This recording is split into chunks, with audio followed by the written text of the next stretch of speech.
আসসালামু আলাইকুম।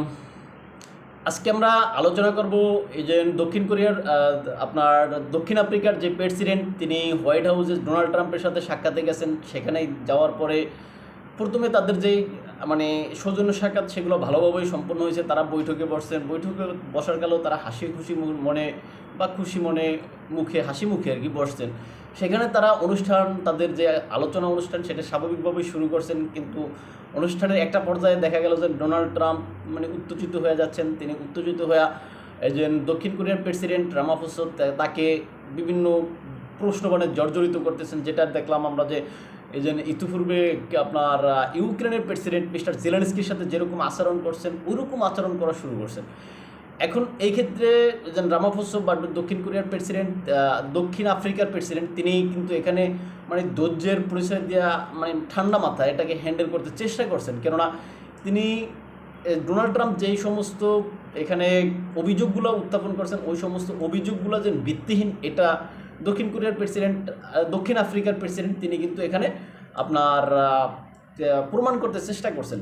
যেগুলো ডোনাল্ড ট্রাম্প আমরা দেখছি বিভিন্ন যে আন্তর্জাতিক মিডিয়াগুলোতে যেই ভিডিওগুলোটা ভাইরাল হয়েছে বা ভিডিওটা আসছে সেখানে দেখা গেছে ডোনাল্ড ট্রাম্প কিছু কাগজপত্র বা পেপার কাটিং এগুলা, হ্যাঁ, বা পেপারের খণ্ড অংশ বিভিন্ন তথ্যচিত্র এগুলা রামাফোসার সামনে তুলে ধরছেন।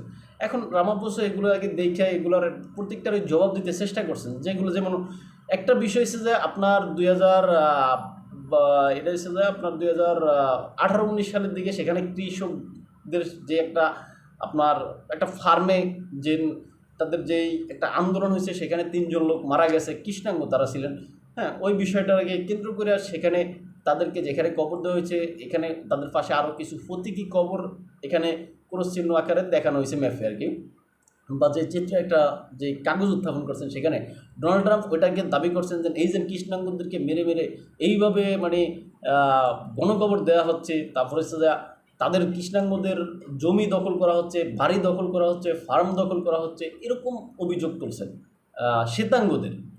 এখন ডোনাল্ড ট্রাম্পের কথা হয়েছে যে শ্বেতাঙ্গদেরকে এইভাবে মারা হয়, তাদের জমি দখল করা হয়, তাদের বাড়িঘর দখল করা হয়, তাহলে তোমরা সেখানে কেন আসো? সেখানে তিনি এখানে বিরোধী দলের একজন যিনি নেতা তার কথা উল্লেখ করছেন যে এই ব্যক্তি যেই কথা বলতেছে, হ্যাঁ, শ্বেতাঙ্গদের বিষয়ে, সুতরাং তাকে গ্রেপ্তার করা উচিত, এরকম কথাবার্তা বলছেন।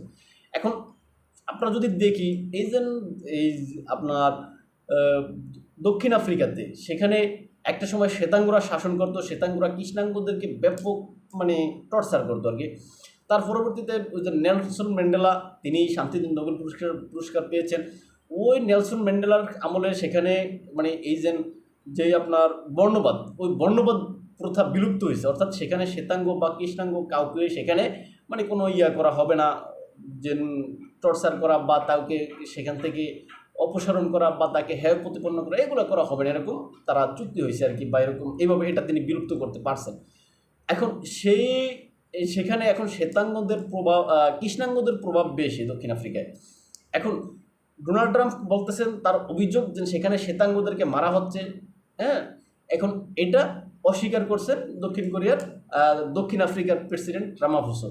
এখন ট্রাম্প তো আসলে এটা মানতে নারাজ। যতই তথ্য মানে এখানে কিন্তু রামাফোসা কয়েকজন ব্যক্তিকে দেখাইছেন, যদি শ্বেতাঙ্গদেরকে মেরে ফেলতাম তাহলে শ্বেতাঙ্গ প্রতিনিধি হিসাবে কিন্তু তার সাথে কয়েকজন ব্যক্তি গিয়েছিলেন, হ্যাঁ, ওই হোয়াইট হাউসে বা আমেরিকান সফরে। সুতরাং তাদেরকে দেখায় ওই বৈঠকের স্থলে রামাফোসা বলছে দেখেন এরা যেন এই ব্যক্তিরা তাহলে তো আমার সাথে আসতো না যদি আমাদের দেশে যদি এরকম ঘটনা ঘটতো। আর সেখানে যারা গেছিলেন তারা ফুটবল তারকা আছে, তারপরে হচ্ছে আপনার যেন কী বলে বিভিন্ন খেলোয়াড় মানে আপনার স্পোর্টসের তারকাগুলো আর কি, তারা গেছেন আর কি, গুরুত্বপূর্ণ ব্যক্তি যাদের আন্তর্জাতিক খ্যাতি বা সুনাম আছে এরকম।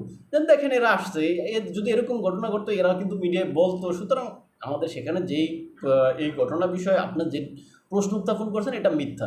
এখন ট্রাম্প এখানে যতটা সম্ভব ইউক্রেন স্টাইলে চাইছিল রামাফোসাকে একটা মানে একটা ধোলাই দিবে আর কি, কিন্তু আসলে রামাফোসা এখানে মাথা ঠান্ডা করে ওটা যতটা সম্ভব হ্যান্ডেল করতে চেষ্টা করছেন। কিন্তু আসলে সাম্প্রতিক সময়ে দেখা যাচ্ছে যে ডোনাল্ড ট্রাম্প ইউক্রেনের প্রেসিডেন্ট, এখন রামাফোসা এখন সবাইকে নিয়ে যেভাবে এই যে হোয়াইট হাউসে যেভাবে মানে রীতিমতো অপমান বা শায়েস্তা করার একটা প্ল্যান নিচ্ছেন। এখন হোয়াইট হাউসটা মূলত হয়ে যাচ্ছে একটা আতঙ্ক ঘর হিসাবে। এখন এই আতঙ্ক ঘরে আসলে বিশ্বের অন্য কোনো প্রেসিডেন্টরা কীভাবে যাবেন বা যেতে চাচ্ছেন বা যাইতে চাবেন কি না, এটা আসলে এখন প্রশ্নবিদ্ধ হয়ে দাঁড়াইবে।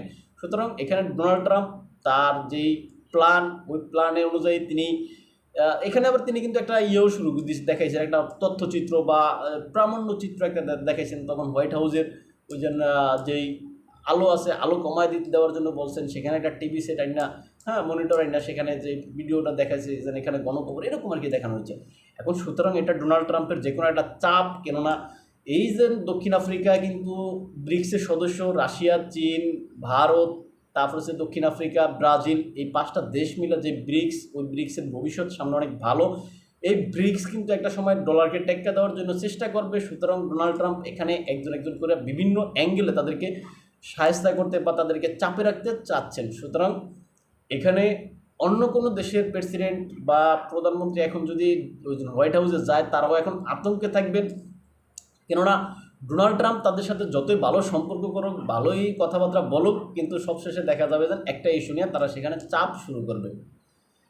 যাই হোক, আজকে এখানেই শেষ করলাম। ভালো থাকবেন সবাই, দেখা হবে অন্য কোনো ভিডিওতে অন্য কোনো বিষয়ে। আমাদের স্বপ্নচারীর কথা নামে ফেসবুক পেজ আছে, সেখানে ফলো দিবেন। টিকটকে এনায়েত হোসেন নামক আইডি আছে, সেখানে ফলো দিবেন। এবং এই যে আমাদের চ্যানেলে যারা নতুন তারা সাবস্ক্রাইব করবেন এবং আপনাদের মূল্যবান মতামতগুলো কমেন্ট বক্সে লিখবেন। দেখা হবে অন্য কোনো ভিডিওতে। আসসালামু আলাইকুম।